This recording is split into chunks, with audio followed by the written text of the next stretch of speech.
Hi, welcome to holisticinvestment.in. Mirai Asset Nifty 50 index ஃபண்டில் invest பண்ணிங்கன்னா long டேர்மில் wealth கிரியேஷனில் உங்களுக்கு ஹெல்ப் பண்ணுமா இல்லையான்றது தான் நம்ம இந்த வீடியோவில் இப்போ இன்டெப்த்தாக அனலைஸ் பண்ணி பார்க்க போகிறோம். ஸோ வாங்க நம்ம இப்போ வீடியோக்குள்ளே போகலாம்.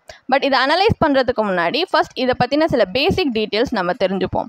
ஒரு NFO அப்படின்றதுனால இது 10th October 2024க்கு ஓப்பன் ஆகி 18th October 2024 தான் க்ளோஸ் ஆகும். இதில் சில கீ ஃபீச்சர்ஸ் என்ன அப்படின்னு பார்த்தீங்கன்னா, இது ஓப்பன் எண்டட் ஃபண்ட் டைப். இது பிலாங் பண்ணுற கேட்டகரி வந்து equity large cap category. And இது நிஃப்டி 50 TRI தான் அவங்க பெஞ்ச்மார்க் இண்டெக்ஸாக வச்சுருக்காங்க. அண்ட் இந்த ஃபண்டில் எந்த விதமான எக்ஸிட் லோட் அண்ட் என்ட்ரி லோடுமே கிடையாது. அண்ட் இதில் இன்வெஸ்ட் பண்ண உங்களுக்கு தேவையான மினிமம் இன்வெஸ்ட்மெண்ட் அமௌண்ட்டே வந்து 5,000 rupees. அண்ட் இந்த ஃபண்டோட ஃபண்ட் மேனேஜர்ஸ் யார் அப்படின்னு பார்த்தீங்கன்னா miss Ekta Kala and mister Vishal Singh. And riskometer படி இந்த ஃபண்டில் அதிக ரிஸ்க் இருக்கணும் குறிப்பிட்டிருக்காங்க. இப்போ இந்த ஃபண்டோட ப்ரைமரி இன்வெஸ்ட்மெண்ட் ஆப்ஜெக்டிவ் என்ன அப்படின்னு பார்த்தீங்கன்னா, இன்வெஸ்டர்ஸ்க்கு ரிட்டர்ன்ஸ் ப்ரொவைட் பண்ணுறது தான் எக்ஸ்பென்சஸ்க்கு முன்னாடி. எப்படின்னா, இவங்க ரெப்ரசன்ட் பண்ணுற இண்டெக்ஸில் இருக்கிற செக்யூரிட்டிஸோட டோட்டல் ரிட்டர்ன்ஸை க்ளோஸ்லி எப்படியாவது ரெப்ளிகேட் பண்ணி இன்வெஸ்டர்ஸ்க்கு ரிட்டர்ன்ஸ் ப்ரொவைட் பண்ணணுன்றது தான் இவங்களோட ப்ரைமரி இன்வெஸ்ட்மெண்ட் ஆப்ஜெக்டிவ். பட் ஒரு இண்டெக்ஸ் ஃபண்ட் அப்படின்றதுனால இதில் ட்ராக்கிங் எரரும் உண்டு. ஸோ இப்போ இந்த ஃபண்டை பற்றின சில பேசிக் டீட்டெயில்ஸ் நம்ம தெரிஞ்சுக்கிட்டோம். இப்போ இது ரெப்ரசன்ட் பண்ணுற இண்டெக்ஸ், அதாவது நிஃப்டி 50 இண்டெக்ஸை பற்றி நம்ம கொஞ்சம் தெரிஞ்சுப்போம். ஸோ நிஃப்டி 50 இண்டெக்ஸ் பார்த்தீங்கன்னா ஓவரால் மார்க்கெட் கண்டிஷனை ரெஃப்ளெக்ட் பண்ணுற மாதிரி ஒரு வெல் டைவர்சிஃபைடான 50 கம்பெனிஸோட பர்ஃபார்மன்ஸை ட்ராக் பண்ணக்கூடிய இண்டெக்ஸ் தான் நிஃப்டி 50 இண்டெக்ஸ். இந்த இண்டெக்ஸில் எப்படி கம்ப்யூட் பண்ணியிருக்காங்க அப்படின்னு பார்த்தீங்கன்னா, free float market capitalisation method மூலிமா கம்ப்யூட் பண்ணியிருக்காங்க. அண்ட் இந்த இண்டெக்ஸை வெரைட்டி ஆஃப் பர்பஸ்க்கும் நம்ம யூஸ் பண்ணலாம். லைக் ஃபண்ட் போர்ட்ஃபோலியோஸை பெஞ்ச்மார்க் பண்ணுறதுக்கு, இண்டெக்ஸ் ஃபண்ட்ஸ் லான்ச் பண்ணுறதுக்கு, ETFs and other structured products, இந்த மாதிரி நிறைய வெரைட்டி ஆஃப் பர்பஸ்க்கு நம்ம இந்த இண்டெக்ஸை யூஸ் பண்ணிக்கலாம். அண்ட் இப்போ இந்த இண்டெக்ஸில் ரெப்ரசன்ட் பண்ணியிருக்க செக்டார்ஸ் என்னென்ன அப்படின்னு பார்த்தீங்கன்னா, financial services, IT, oil case and consumable fuels, FMCG, automobile and auto components, telecommunication, health care, construction, metals and mining, power, consumer durables, construction materials, consumer services, capital goods இத்தனை sectors இந்த இண்டெக்ஸை represent பண்ணியிருக்காங்க. இதில் highest வெயிட்டேஜாக 32.92% கொடுத்துருக்க sector வந்து financial services and least weightage 0.88% வந்து capital goods செக்டாருக்கு கொடுத்துருக்காங்க.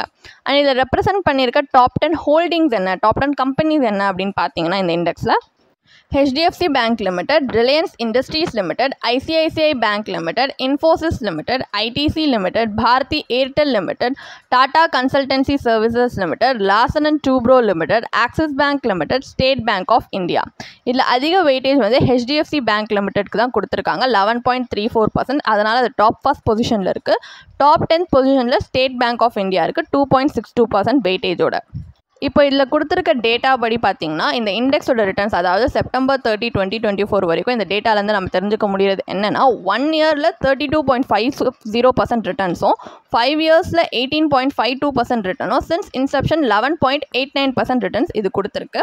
And இந்த கிராஃப்லேயே நீங்கள் வந்து பார்த்தீங்கன்னா, ஷார்ட் டேர்மில் அங்கங்கே நிறைய டிப்ஸ் இருந்து கொஞ்சம் டவுனாக இருந்தாலுமே ஒரு ஓவரால் ஒரு பிகர் பிக்சரில் லாங் டேர்ம் பார்த்தீங்கன்னா கன்சிஸ்டண்ட்டாக நல்லாவே இது பெர்ஃபார்ம் பண்ணியிருக்கு. ஸோ ஒரு லாங் டேர்ம் ஹாரிசானில் இருக்கிற இன்வெஸ்டருக்கு ப்ராபப்ளி இது கொஞ்சம் சூட்டபிளாக இருக்க சான்சஸ் இருக்குது. ஸோ நம்ம இப்போ இந்த இண்டெக்ஸை பற்றியும் சில பேசிக் டீட்டெயில்ஸ் தெரிஞ்சுக்கிட்டோம். இப்போ வாங்க இதில் இன்வெஸ்ட் பண்ணால் வர்த்தா இல்லையான்ற தெரிஞ்சுக்கிறதுக்காக இதோட ப்ரோஸ் அண்ட் கான்ஸ், அதாவது அட்வான்டேஜஸ் அண்ட் டிஸ்அட்வான்டேஜஸ் அனலைஸ் பண்ணி பார்ப்போம். ஸோ ப்ரோஸ் அட்வான்டேஜஸ் அப்படின்னு பார்த்தீங்கன்னா 4 கீ அட்வான்டேஜஸ் இருக்குது. Number 1, exposure to India's top 50 companies. So இந்த நிஃப்டி இண்டெக்ஸில் இந்த ஃபண்ட் எக்ஸ்போஷர் ப்ரொவைட் பண்ணுறதுனால இந்தியாவிலேயே இருக்கிற லார்ஜஸ்ட் அண்ட் மோஸ்ட் எஸ்டாப்ளிஷ் கம்பெனிஸ்க்கும் நம்மளுக்கு எக்ஸ்போஷர் கிடைக்குது இந்த இண்டெக்ஸ் மூலியமாக. அதுவும் இந்த கம்பெனிஸ் எஸ்பெஷலி பார்த்தீங்கன்னா வேரியஸ் செக்டார்ஸ் ஒரு லீடர் மாதிரி இருக்கிற கம்பெனி. ஸோ வந்து நம்மளுக்கு ஒரு relatively ஸ்டேபிளான and secure investment option இதால் வந்து ஆஃபர் பண்ண முடியுது. இதுவும் ஒரு அட்வான்டேஜ். நம்பர் 2 வந்து low cost passive strategy. So ஒரு இண்டெக்ஸ் ஃபண்ட் அப்படின்றதுனால இது ஒரு பேசிவ் இன்வெஸ்ட்மெண்ட் ஸ்ட்ராட்டஜி தான் இந்த ஃபண்ட் ஃபாலோ பண்ணுது. இதனால் ஒரு ஆக்டிவ்லி மேனேஜ் பண்ணுற கம்பேர் பண்ணிங்கன்னா இதில் கம்மியான எக்ஸ்பென்ஸ் ரேஷியோ தான் உங்களுக்கு இருக்கும். இதனால் ஒரு இண்டஸ்ட்ரியிலேயே டாப் ஜெயன்ஸை நம்ம வந்து எக்ஸ்போஷராக இன்வெஸ்ட் பண்ணுறதுக்கு ஒரு காஸ்ட் எஃபிஷியன்ட் ஆப்ஷனாக இது இன்வெஸ்டர்ஸ் வந்து யூஸ் பண்ணிக்கலாம். சப்போஸ் உங்களுக்கு ஃபீஸ் லோவாக இருக்கணும் அப்படின்னு நீங்கள் யோசிச்சிங்கன்னா ஒரு காஸ்ட் எஃபிஷியன்ட் ஆப்ஷனாகவும் இது இருக்குது. இதுவும் இன்னொரு அட்வான்டேஜ். அண்ட் தேர்ட் வந்து டைவர்சிஃபிகேஷன் அக்ராஸ் செக்டார்ஸ். ஸோ இந்த ஃபண்ட் பார்த்தீங்கன்னா மல்டிபிள் செக்டார்ஸில் வந்து நான் கவர் பண்ணுது, like financial, IT, consumer goods, இந்த மாதிரி நிறைய செக்டார்ஸ் கவர் பண்ணுறதுனால நம்ம இன்வெஸ்ட்மெண்ட்டும் ரொம்ப டைவர்சிஃபைடாக இருந்து ஒரு இண்டஸ்ட்ரியில் மட்டும் ரொம்ப ஓவர்லி ரிலையண்ட்டாக இல்லை. அண்ட் நம்பர் 4 பார்த்தீங்கன்னா லாங் டேர்ம் இன்வெஸ்டர்ஸ்க்கு ஐடியல். நான் ஆல்ரெடி சொன்ன மாதிரி அந்த கிராஃப்லேயே பார்த்தீங்கன்னா லாங் டேர்மில் இந்த ஃபண்ட் நல்லாவே பெர்ஃபார்ம் பண்ணியிருக்கு. ஸோ நீங்கள் ஒரு லாங் டேர்ம் இன்வெஸ்டராக இருக்கீங்க அப்படின்னா இந்த ஃபண்ட் எஸ்பெஷலி வந்து ப்ளூ சிப் கம்பெனிஸோட க்ரோத்லேருந்து பெனிஃபிட் பண்ணிக்கிறதுக்கான ஒரு ஆப்பர்ச்சுனிட்டி ப்ரொவைட் பண்ணுறதுனால ஓவர் டைம் இந்த கம்பெனிஸ் எதுவும் எஸ்பெஷலி பார்த்தீங்கன்னா நல்லா பெர்ஃபார்ம் பண்ணும் லாங் டைமில், even during market volatility. So long term இன்வெஸ்டராக இருந்தீங்கன்னா இதில் உங்களுக்கு சூட்டபுளாக இருக்க நிறைய பொட்டன்ஷியல் இருக்குது. ஸோ இந்த மாதிரி நிறைய அட்வான்டேஜஸ் இருக்குது. டிஸ்அட்வான்டேஜஸ் அப்படின்னு பார்த்தீங்கன்னா இதில் 4 பொட்டன்ஷியல் ட்ராபேக் இருக்குது. நம்பர் 1 பார்த்தீங்கன்னா லிமிட்டட் க்ரோத் பொட்டன்ஷியல். ஸோ இந்த ஃபண்ட் ஒரு லார்ஜ் கேப் ஸ்டாக்லேயே ப்ரிடாமினென்ட்லி ஃபோக்கஸ் பண்ணி இருக்கிறதுனால இப்போ ஒரு mid cap and small cap funds இருக்கிற அந்த க்ரோத் பொட்டன்ஷியலை கம்பேர் பண்ணி பார்த்தோன்னா ஒரு லார்ஜ் கேப் ஸ்டாக்கில் கொஞ்சம் கம்மியாக தான் இருக்கும். ஏன்னா லார்ஜ் கேப் ஸ்டாக் கம்பெனிஸ் பார்த்தீங்கன்னா யூஸ்வலி இன்னும் ரொம்ப ஸ்டேபிளாக இருக்கும் அண்ட் ஒரு ஸ்லோவர் பேஸில் க்ரோ ஆகும். Number 2 market dependent performance. ஒரு பேசிவ் ஃபண்ட் அப்படின்றதுனால இது வந்து நிஃப்டி 50 இண்டெக்ஸ் அதோட பர்ஃபார்மன்ஸ் தான் ட்ராக் பண்ணுது. ஸோ இந்த இண்டெக்ஸ் அண்டர் பர்ஃபார்ம் ஆச்சுன்னா நம்மக்கிட்ட இங்கே ஆக்டிவ்லி மேனேஜ்மெண்ட் கிடையாது. லைக் ஒரு ஃபண்ட் மேனேஜர் வந்து டிசிஷன் எடுக்கிறாங்க ஆன் த ஸ்பாட், அந்த மாதிரி கிடையாது. குட் ஆர் பேட் இவங்க இண்டெக்ஸை தான் வந்து ஃபாலோ பண்ணுவாங்க. ஸோ நம்ம இன்வெஸ்ட்மெண்ட்டை ப்ரொடெக்ட் பண்ணவோ இல்லை ஒரு ஷார்ட் டேர்ம் ஆப்பர்ச்சுனிட்டியை வந்து டக்குன்னு கேபிட்டலைஸ் பண்ணவோ இதில் வந்து ஃப்ளெக்சிபிலிட்டி கிடையாது. கம்ப்ளீட்லி இண்டெக்ஸ் டிபெண்டன்ட் தான். So market dependent performance. Number 3 bull market அப்போ அண்டர் பர்ஃபார்மன்ஸ் இருக்கும். ஏன்னா டியூரிங் புல் மார்க்கெட் பார்த்தீங்கன்னா mid cap and small cap stocks usually out perform பண்ணும். ஸோ இந்த ஃபண்ட் வந்து இந்த ரிட்டர்ன்ஸ் அந்த டைமில் பார்த்தீங்கன்னா கொஞ்சம் வந்து அண்டர் பர்ஃபார்ம் பண்ண சான்ஸ் இருக்குது. ஏன்னா ஒரு ஸ்மாலர் கம்பெனிஸ் கேப்சர் பண்ணக்கூடிய ஹையர் க்ரோத் வந்து இந்த மாதிரி ஒரு லார்ஜ் கம்பெனியை வந்து பண்ண முடியாது, அந்தளவுக்கு சான்ஸ் கிடையாது. நம்பர் 4 என்ன டிஸ்அட்வான்டேஜ் பார்த்தீங்கன்னா கான்சன்ட்ரேஷன் ரிஸ்க். ஸோ ஒரு நிஃப்டி 50 வந்து ஒரு ஃபியூ செக்டார்ஸ் வந்து ரொம்ப டாமினேட் பண்ணியிருக்கு இந்த இண்டெக்ஸை பார்த்தீங்கன்னா, அது especially financials and IT sector. இதனால் என்ன ஆகும்னா இந்த இண்டஸ்ட்ரியில் ரொம்ப டாமினேட்டடாக இருக்கிறதுனால செக்டாரல் ரிஸ்க்கு இதில் வழி இருக்குது, செக்டாரல் ரிஸ்க்குமே இருக்கும். ஏன்னா இந்த இண்டஸ்ட்ரீஸ் எஸ்பெஷலி டவுன் டர்ன் ஆகுது அப்படின்னா இது ரொம்ப டாமினேட் பண்ணி இருக்கிறதுனால இந்த இண்டெக்ஸில் நம்மளுக்கு அதிக பாதிப்பு நம்ம இன்வெஸ்ட்மெண்ட் போர்ட்ஃபோலியோவில் ரிட்டர்ன்ஸ் மூலியமாக வரதுக்கு சான்சஸ் இருக்குது. ஸோ இந்த மாதிரியும் நிறைய பொட்டன்ஷியல் ரிஸ்க் இருக்குது. இதையும் நீங்கள் கன்சிடர் பண்ணி தான் இதில் இன்வெஸ்ட் பண்ணலாமா இல்லையான்றதை பார்க்கணும். அண்ட் ஃபைனலாக இதில் இன்வெஸ்ட் பண்ணால் வர்த்தா இல்லையா நம்ம அனலைஸ் பண்ணதுலேருந்து நம்ம தெரிஞ்சுக்கிட்டது என்ன, what is the final take away அப்படின்னு பார்த்தீங்கன்னா நம்ம அனலைசஸ்லேருந்து நம்ம தெரிஞ்சுக்கிட்டது இது ஒரு low cost long term exposure நம்மளுக்கு ஒரு இந்தியாவோட டாப் கம்பெனிஸை கொடுக்கறதுனால இதில் இன்வெஸ்டர்ஸ்க்கு ஒரு நல்ல சாய்ஸாகவே அமையும்.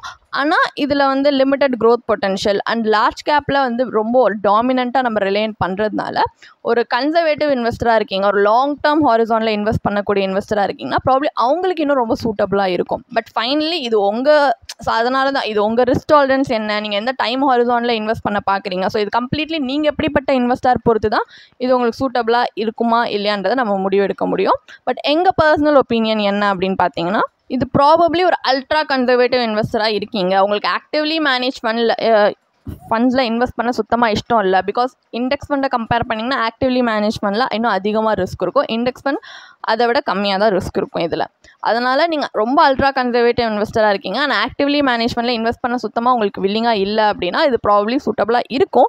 பட் அப்போ கூட பார்த்தீங்கன்னா மார்க்கெட்டில் இதே மாதிரி சிமிலரான இண்டெக்ஸ் ஃபண்ட்ஸ் இதை விட கம்மியான எக்ஸ்பென்ஸ் ரேஷியோ அண்ட் ட்ராக்கிங் எரரோடே இருக்குது. ஸோ நீங்கள் இந்த இண்டெக்ஸ் ஃபண்டில் இன்வெஸ்ட் பண்ணுறதுக்கு அந்த மாதிரி சிமிலர் இண்டெக்ஸ் ஃபண்ட்ஸில் கம்மி எக்ஸ்பென்ஸ் ரேஷியோ அண்ட் ட்ராக்கிங் எரரோடே நீங்கள் இன்வெஸ்ட் பண்ணி பார்க்கலாம்.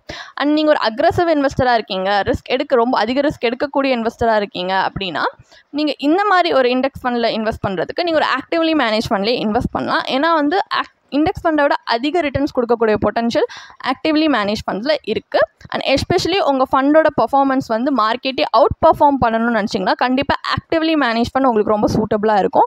ஏன்னா இண்டெக்ஸ் ஃபண்ட் ஆல்ரெடி சொன்ன மாதிரி மார்க்கெட் டிபெண்டன்ட் பர்ஃபார்மன்ஸ் தான். ஏன்னா இந்த ஃபண்ட் ஒரு இண்டெக்ஸை வந்து ரெப்ளிகேட் பண்ண ட்ரை பண்ணுறதுனால குட் ஆர் பேட் இண்டெக்ஸோட ரிட்டர்ன்ஸ் தான் எப்படியாவது ரெப்ளிகேட் பண்ண ட்ரை பண்ணுமே தவிர இண்டெக்ஸ்லேயே அவுட் பர்ஃபார்ம் பண்ண ட்ரை பண்ணாது. ஸோ நீங்கள் அந்த மாதிரி ஃபேக்டர்ஸ் உங்கள் இன்வெஸ்ட்மெண்ட்டில் நீங்கள் எதிர்பார்க்குறீங்கன்னா ஒரு ஆக்டிவ்லி மேனேஜ் பண்ண நீங்கள் ப்ராபப்ளி வந்து இன்வெஸ்ட் பண்ணி பார்க்கலாம். அண்ட் ஃபைனலி உங்களுக்கு எதில் இன்வெஸ்ட் பண்ணுறதுன்னு ஐடியா இல்லை, ரிசர்ச் பண்ண டைம் இல்லை, அந்தளவுக்கு நாலேஜ் இல்லை மார்க்கெட் பற்றி, உங்களுக்கு எது சூட்டபுளாக இருக்கும்னு உங்களுக்கு தெரியல, ஒரு ப்ரொஃபஷனல் கைடன்ஸ் இருந்தால் நல்லாயிருக்கும் அப்படின்னு யோசிச்சிங்கன்னா கண்டிப்பாக ஒரு சர்டிஃபைட் ஃபினான்ஷியல் பிளானரோட நீங்கள் கன்சல்ட் பண்ணலாம். அவங்க வந்து நிறைய விஷயத்தோட சூட்டபிலிட்டி பார்ப்பாங்க, ஒரு நிறைய ஃபேக்டர்ஸ் பார்ப்பாங்க. நீங்கள் இன்வெஸ்ட் பண்ண நினைக்கிற ஃபண்ட்ஸோட investment objective, risk profile, overlap ratio, allocation, இப்படி நிறைய ஃபேக்டர்ஸோட சூட்டபிலிட்டி வந்து உங்களோட இன்வெஸ்ட்மெண்ட் போர்ட்ஃபோலியோட அலைன் ஆகுதான்னு பார்த்து தான் உங்களுக்கு வந்து அவங்க சஜஸ்ட் பண்ணுவாங்க. அண்ட் உங்களுக்கு ஏற்ற மாதிரியான ஒரு இன்வெஸ்ட்மெண்ட் ஸ்ட்ராட்டஜியாக இருக்கட்டும், இன்வெஸ்ட்மெண்ட் ஃபண்ட் ஆப்ஷன்ஸாக இருக்கட்டும், ஃபினான்ஷியல் பிளானாக இருக்கட்டும், எல்லாமே கஸ்டமைஸ் பண்ணி தருவாங்க. ஸோ ஒரு லாங் டேர்மில் உங்கள் இன்வெஸ்ட்மெண்ட் ஜேர்னி இன்னும் சிம்பிளிஃபைடாக ஹேசல் ஃப்ரீயாக தான் இருக்கும். அண்ட் உங்களுக்கு இன்னும் ஹெல்ப்ஃபுல்லாக இருக்கும். ஸோ கண்டிப்பாக ப்ரொஃபஷனல் கைடன்ஸோட கூட நீங்கள் இன்வெஸ்ட் பண்ணி பார்க்கலாம். அண்ட் உங்களுக்கு இதே மாதிரி ப்ரொஃபஷனல் கைடன்ஸ் தேவைப்படுது, இல்லை ஒரு ஃபினான்ஷியல் இல்லை இன்வெஸ்ட்மெண்ட் டிசிஷன் எடுக்கிறதுக்கு ஒரு ப்ரொஃபஷனல் ஃபினான்ஷியல் பிளானர் ஹெல்ப் பண்ணாங்கன்னா நல்லாயிருக்கும்னு யோசிச்சிங்கன்னா எங்களோட ப்ரொஃபஷனல் ஃபினான்ஷியல் பிளானரோட ஒரு 1-on-1 காம்ப்ளிமெண்ட்ரி கன்சல்டேஷனை நீங்கள் புக் பண்ணியிருக்கலாம். அதுக்கான லிங்க் நாங்கள் டிஸ்கிரிப்ஷனில் கொடுத்துருக்கோம்.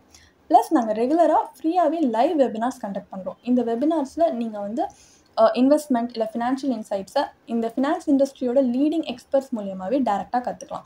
ஸோ அதுக்கான ரிஜிஸ்ட்ரேஷன் லிங்க்கும் நாங்கள் டிஸ்கிரிப்ஷனில் கொடுத்துருக்கோம். உங்களுக்கு இந்த வீடியோ பிடிச்சிருந்துச்சுன்னா கண்டிப்பாக லைக் பண்ணுங்கள், சப்ஸ்கிரைப் பண்ணுங்கள். ஸோ நாங்கள் இன்னும் நிறைய ஃபினான்ஷியலி பெனிஃபிஷியல் கண்டென்ட்டோட உங்களை திரும்பி நெக்ஸ்ட் வீடியோவில் சந்திக்கிறோம். ஸோ இந்த வீடியோ பார்த்ததற்கு மிக்க நன்றி.